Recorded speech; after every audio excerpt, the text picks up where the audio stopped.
et bonsoir à toutes et à tous. Bienvenue à ce nouveau bulletin d'information sur la radio-télévision Fadris. 131 gouttes 51 pour $1 américain, c'est le taux de référence calculé par la BRH pour ce mercredi 2 octobre 2024. Le Premier ministre Gary Coney a visité le lycée du 151 hier mardi 1er octobre à l'occasion de la réouverture des classes. Lors de cette visite, le chef du gouvernement promet d'apporter un accompagnement financier aux parents et des ouvrages scolaires aux élèves. 200 000 parents bénéficieront de soutien de 20 000 gouttes chacun. 2 millions d'écoliers recevront des fournitures scolaires. 1 million d'élèves auront accès à un plat chaud quotidien. Gary Coney a également rappelé que le budget du ministère de l'Éducation nationale et de la formation professionnelle a été augmenté de 24% cette année pour relever les défis majeurs relatifs au domaine de l'éducation.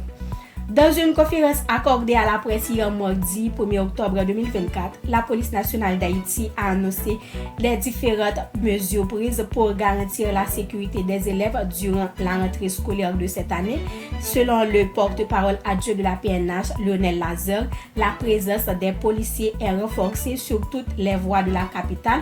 Toutefois, Lionel Lazare a rappelé les parents et les élèves de garder la prudence tout en les évitant d'apporter leur collaboration en vue d'aider les autorités policières à faire mieux leur travail.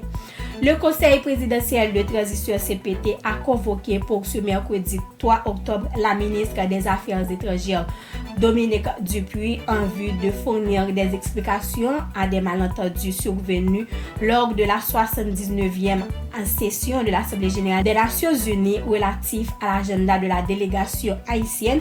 Le CPT demande également à la ministre d'accompagner avec elle des copies de toutes les correspondances aux rencontres bilatérales sollicitées pour le compte du CPT ainsi que celles concernant la protection des hautes personnalités de la délégation. Dans un rapport publié par la Coordination nationale de sécurité alimentaire CNCA, la moitié de la population haïtienne est en proie des sécurités alimentaires aiguës.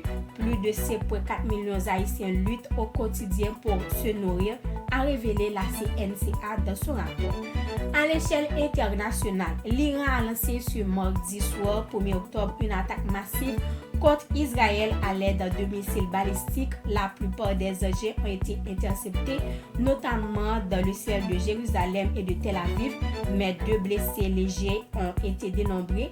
L'armée israélienne a parlé d'une escalade grave et dangereuse qui aura des conséquences. Téhéran se dit prêt à frapper toutes les infrastructures d'Israël si l'État hébreu riposte. Aux États-Unis, le bilan de l'ouragan Hélène a encore été revu à la hausse avec au moins 130 morts. La Géorgie et la Caroline du Nord ont particulièrement été touchées.